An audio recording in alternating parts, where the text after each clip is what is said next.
السلام علیکم ورحمۃ اللہ وبرکاتہ.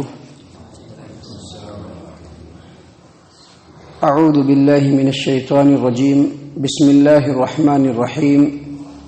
ربنا انک من تدخل النار فقد اخزیتہ وما للظالمین من انصار.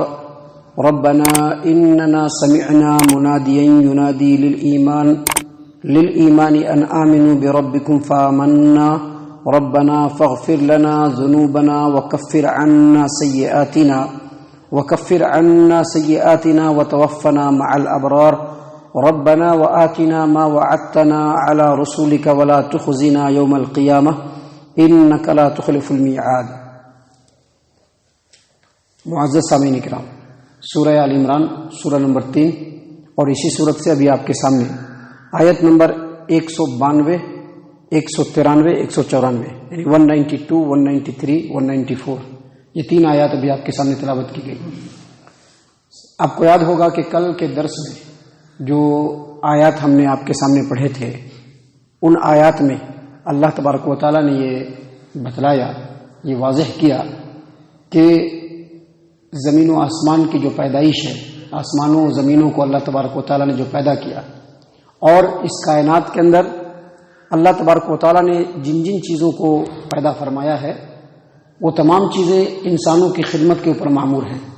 اور اس کی تفصیل میں نے کل بتایا تھا کہ سورج، چاند، ستارے اور اس کے علاوہ دوسری جو چیزیں ہیں، یہ زمین، یہ آسمان، سب اللہ تبارک و تعالیٰ نے انسانوں کے خدمت کے لیے، ان کے فائدے کے لیے پیدا کیا ہے. اور یہ بھی اللہ تبارک و تعالیٰ نے واضح فرمایا کہ جو اللہ تبارک و تعالیٰ کے عقل مند بندے ہوتے ہیں، بے وقوف لوگ نہیں، جو دنیا کے لیے مرے رہتے ہیں، جو دنیا کے لیے مرے رہتے ہیں. اس دنیا میں جو لوگ بڑا بڑا امپائر کھڑا کر رہے ہیں وہ اپنے آپ کو عقل مند سمجھتے ہوں گے، لیکن صحیح معنوں میں وہ عقل مند نہیں ہے. وہ عقل مند اسی وقت ہوں گے کہ جب اللہ تبارک و تعالیٰ نے جن چیزوں کو پیدا فرمایا ہے اس میں وہ غور و فکر کریں گے. غور و فکر کرنے کے بعد یہ سمجھنے کی کوشش کریں گے کہ یہ تمام کی تمام چیزیں جو اللہ تبارک و تعالیٰ نے پیدا فرمایا ہے چپکے پیدا نہیں فرمایا. اللہ تبارک و تعالیٰ نے ان آیات کے اندر جو کل آپ کے سامنے پیش کیے گئے تھے اس میں اللہ تبارک و تعالیٰ نے یہی بات بیان فرمایا کہ جو اللہ تبارک و تعالیٰ کے عقل مند بندے ہوتے ہیں وہ دیکھتے رہتے ہیں، کائنات میں غور کرتے رہتے ہیں، اس کے نظام کے اوپر، اس کے سسٹم کے اوپر.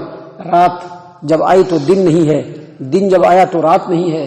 موسم کے عدل بدل ہونے کو، آسمان کو، زمین کو، سورج کو، چاند کو، ستارے کو، سب کو دیکھ کر کے وہ غور و فکر کرتے رہتے ہیں. اور غور و فکر کرنے کے بعد وہ سمجھ جاتے ہیں کہ یہ تمام چیزوں کو پیدا کرنے کا ایک مقصد ہے، اور مقصد یہ ہے کہ یہ دنیا جب اس کی چیزیں انسانوں کی خدمت میں ہے تو انسانوں کا کیا کام ہے. تو اللہ تبارک و تعالیٰ نے قرآن کریم کے اندر بتلا دیا کہ انسانوں کا کام یہ کہ وہ اللہ کی فرما برداری کرے، کیونکہ جو اللہ کے عقل مند بندے ہوتے ہیں وہ کہنے لگتے ہیں کہ یہ چیزیں بیکار پیدا نہیں کی گئی ہیں. اور اس کے بعد اللہ تبارک و تعالیٰ نے بیان فرمایا کہ وہ یہ بھی کہتے ہیں کہ ربنا ما خلقت ھذا باطلا، اللہ تبارک و تعالیٰ ان چیزوں کو تو نے بیکار پیدا نہیں فرمایا ہے. اور پھر آگے کہتے ہیں کہ سبحانک فقنا عذاب النار. اس کا مطلب ہے کہ اللہ تبارک و تعالیٰ یہ دنیا امتحان گاہ ہے، اور دنیا کے بعد ایک دنیا آنے والی ہے جو آخرت ہے، جو ہمیشہ ہمیش کی دنیا ہے، جس میں اللہ تبارک و تعالیٰ پورے لوگوں کے لیے ان کے اعمال کے مطابق سزا اور جزا تیار کر کے رکھا ہے. لہذا اللہ تبارک و تعالیٰ ہم کو جہنم کے آگ سے بچا لے. معزز سامعین کرام، غور و فکر فرمائیے، یہ تمام باتیں اللہ تبارک و تعالیٰ اپنی کتاب میں بیان فرما رہا ہے. حالانکہ یہ تمام باتوں کو انسان کو خود سوچنا، لیکن اللہ تبارک و تعالیٰ اس کتاب کے اندر ان باتوں کو بیان فرما رہا ہے. اس کا مطلب یہ کہ اللہ تبارک و تعالیٰ اس بات کی دعوت دے رہا ہے کہ ہمیں کائنات کی تمام چیزوں کے اندر غور و فکر کرنا چاہیے، ہمیں سوچنا چاہیے، ہمیں سمجھنا چاہیے کہ آخر اللہ تبارک و تعالیٰ نے اس زمین کو کیوں پیدا فرمایا، یہاں سے ہماری روزی روٹی کیوں نکلتی ہے، آخر اللہ تبارک و تعالیٰ نے آسمان کو کیوں پیدا فرمایا، آخر اللہ تبارک و تعالیٰ نے سورج، چاند، ستاروں کو کیوں پیدا فرمایا، آخر اللہ تبارک و تعالیٰ نے اس دنیا میں بہت ساری چیزوں کو جو ہمارے ارد گرد پیدا فرمایا ہے کیوں پیدا فرمایا.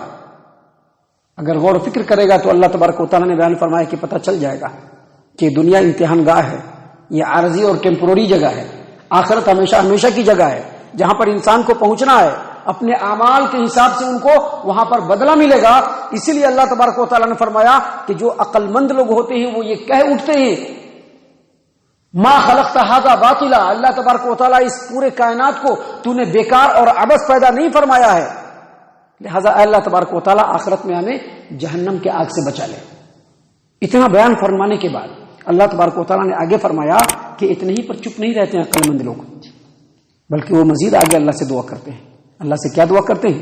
ربنا انک من تدخل النار فقد اخزیتہ وما للظالمین من انصار، جہنم کی آگ سے بچا لے، کیونکہ جس کو اللہ تبارک و تعالیٰ تو نے جہنم میں داخل کر دیا تو اس کو بڑی رسوائی میں ڈال دیا. ابھی دنیا کی چھوٹی چھوٹی رسوائیوں سے ڈرتے ہیں، چھوٹی چھوٹی رسوائیوں سے ڈرتے ہیں. جو جہنم کی جو رسوائی ہوگی اس سے بڑھ کر کے کوئی رسوائی نہیں ہوگی. ابھی اگر ہم کسی پریشانی میں پڑتے ہیں، 50 آدمی میں سے اگر ہم کسی کو پکاریں گے تو ایک آدمی ہماری مدد کو ضرور آئے گا، لیکن اللہ تبارک و تعالیٰ نے فرمایا کہ وہ عقل مند لوگ یہ کہتے ہیں کہ ربنا انک من تدخل النار فقد اخزیتہ وما للظالمین من انصار، اے ہمارے رب جس کو تو نے جہنم میں داخل کر دیا اس کو تو نے بڑی رسوائی میں ڈال دیا، وما للظالمین من انصار، اور جہنم میں کوئی مددگار نہیں ہوگا.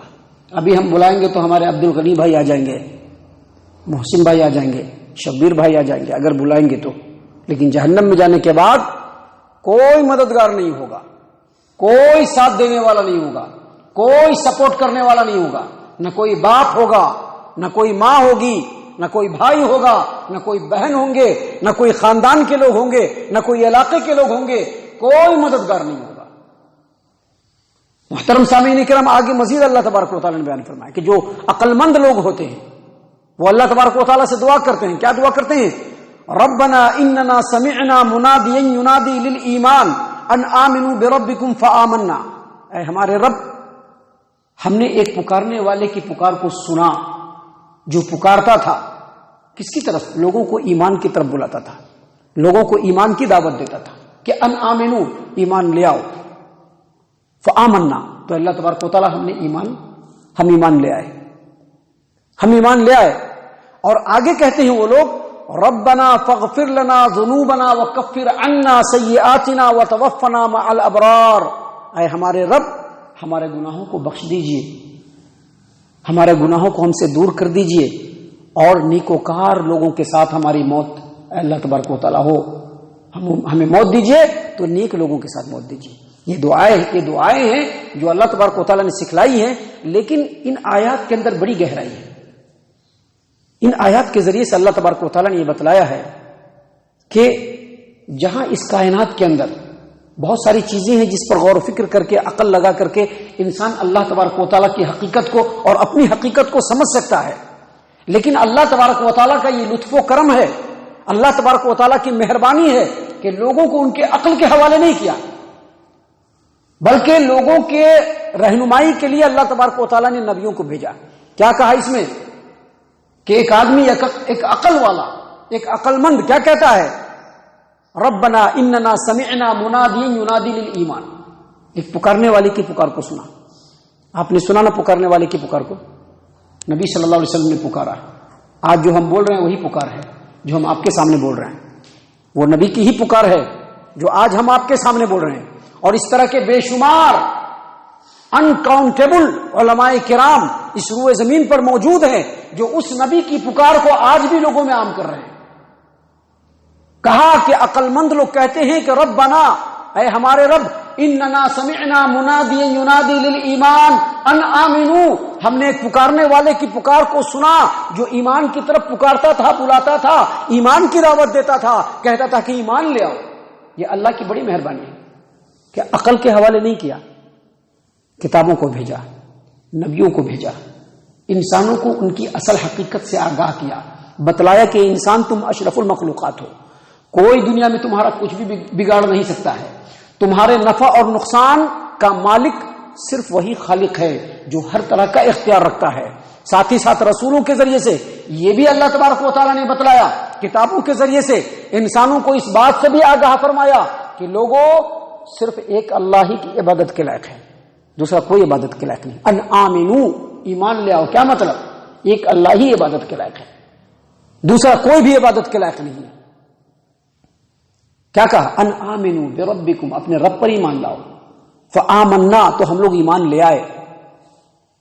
اور آگے اسی کتاب کے ذریعے سے اللہ تبارک و تعالیٰ نے کیا بتلایا؟ دیکھیں، بتلایا ربنا، اے ہمارے رب، فاغفر لنا، ہمارے گناہوں کو بخش دے. عقل مندوں نے کیا کہا؟ ہم ایمان لے آئے. عقل مندوں نے کیا کہا؟ جب پکارنے والے نے کہا کہ ایمان لاؤ تو ہم ایمان لے آئے، لیکن ساتھ ہی ساتھ عقل مند لوگ کیا کہتے ہیں؟ ربنا فاغفر لنا، اے ہمارے رب ہمارے گناہوں کو بخش دے. وکفر عنا سیئاتنا، ہم کو ہمارے گناہوں سے دور کر دے. وتوفنا مع الابرار، اور نیکوکار لوگوں کے ساتھ اے اللہ تبارک و تعالی ہم کو تو فوت دے. کیا مطلب اس کا؟ مطلب اس کا کہ اگر ایمان لے آئے ہو، اگر نیک عمل کرتے ہو تو صرف اسی پر بھروسہ مت کرنا. اگر ایمان مل گیا ہے، نیک اعمال انجام دے رہے ہو، اسی پر بھروسہ مت کرنا، بلکہ اپنے گناہوں کی بخشش رب العالمین سے مانگتے رہنا. گناہوں سے رب العالمین دور کر دے، یہ اللہ سے مانگتے رہنا. موت ہو تو نیکوکار لوگوں کے ساتھ موت ہو، یہ اللہ تبارک و تعالیٰ سے مانگتے رہنا. کبھی بھی اس زوم میں، اس خوش فہمی میں مبتلا نہیں ہونا کہ ہمیں بڑے لمبے توحید پرست، خوب ہمیں عبادت کرنے والے، خوب اللہ کی مسجد سے جڑ جانے والے، کبھی اس پر بھروسہ مت کرنا. یہ کام کرتے رہنا، لیکن ساتھ ہی ساتھ رب العالمین سے اپنے گناہوں کی بخشش اور مغفرت طلب کرتے رہنا. اللہ تبارک و تعالی ہم کو گناہوں سے دور کر دے، یہ اللہ سے مانگتے رہنا. اللہ تبارک و تعالی نیکوکار لوگوں کے ساتھ ہمارا حشر کرے، یہ اللہ تبارک و تعالی سے مانگتے رہنا. یہی سکھلایا ہے اللہ تبارک و تعالی نے ان دعاؤں کے اندر. معزز سامعین اکرام، آگے اللہ تبارک و تعالی نے مزید کہا کہ جو عقل مند لوگ ہوتے ہیں وہ کہتے ہیں کہ ربنا وآتنا ما وعدتنا علی رسولک ولا تخزنا یوم القیامہ انک لا تخلف المیعاد. اے ہمارے رب، اپنے رسولوں کے ذریعے سے جو جو وعدے تو نے ہم لوگوں سے کیے ہیں، اللہ تبارک و تعالیٰ ان وعدوں کا مصداق ہمیں بنا دے، وہ وعدے ہمیں دے دے. اور ولا تخزنا یوم القیامہ، قیامت کے دن ہمیں شرمندگی نہ ملے. کیا مطلب ہے اس کا؟ اس کا دو مطلب ہے. ایک مطلب یہ ہے کہ اللہ تبارک و تعالیٰ تو نے وعدہ کیا ہے کہ ایمان لانے کے بعد دنیا میں بھی اچھائی دے گا اور آخرت میں بھی جنت سے ہمکنار کرے گا. یہ وعدے کا مصداق بنا دے. کہیں ایسا نہ ہو کہ ہم لوگ ایمان بھی لے آئے، ہمیں جنت بھی نہ ملے، تو پھر دنیا میں تو رسوائی ہوگی ہی، آخرت میں بھی کفار و مشرکین کہیں گے کہ ایمان لانے سے فائدہ کیا ہوا. اور دوسرا یہ کہ دنیا میں جو تو نے وعدہ کیا ہے کہ ایمان لانے کے بعد کفار و مشرکین پر تم کو ہم غلبہ دیں گے، اللہ اس وعدے کا بھی ہمیں مصداق بنا دے. تو بہترین دعائیں ہیں جو اللہ تبارک و تعالیٰ نے ان آیات کے اندر بیان فرمائے ہیں، جو ہم نے آپ کے سامنے اللہ تبارک و تعالیٰ کی توفیق سے پیش کیے ہیں. ان دعاؤں کو ضرور یاد کر لیجئے اور ان آیات کے اوپر خوب غور و فکر کیجئے. انشاءاللہ ابھی اسی صورت میں آگے اسی ریلیٹڈ اور بھی بہت ساری باتیں ہیں جو اللہ تبارک و تعالیٰ نے اگلی آیات کے اندر بیان فرمائے ہیں. ہم اللہ تبارک و تعالیٰ سے دعا کرتے ہیں کہ اللہ تبارک و تعالیٰ ہم تمام کو ان تمام باتوں کے اوپر خوب غور و فکر اور تدبر کرنے کے ساتھ ساتھ ان باتوں کے اوپر عمل کرنے کی توفیق عنایت فرمائے. آمین. اللہ تعالیٰ ہم تمام کو صحیح معنوں میں پکا سچا مومن مسلمان بنائے، اللہ اور اس کے رسول صلی اللہ علیہ وسلم کی اطاعت و فرما برداری کرنے والا بنائے، صحابہ کرام رضی اللہ عنہم کے طریقے پر چلنے والا بنائے، جنت الفردوس میں جگہ عطا فرمائے. اے اللہ ہم تمام کو جہنم سے پناہ دے. اے رب العالمین ہم تمام کو جہنم سے پناہ دے. اے مالک الملک ہم تمام کو جہنم سے پناہ دے. آمین یا رب العالمین. وما علینا الا البلاغ المبین.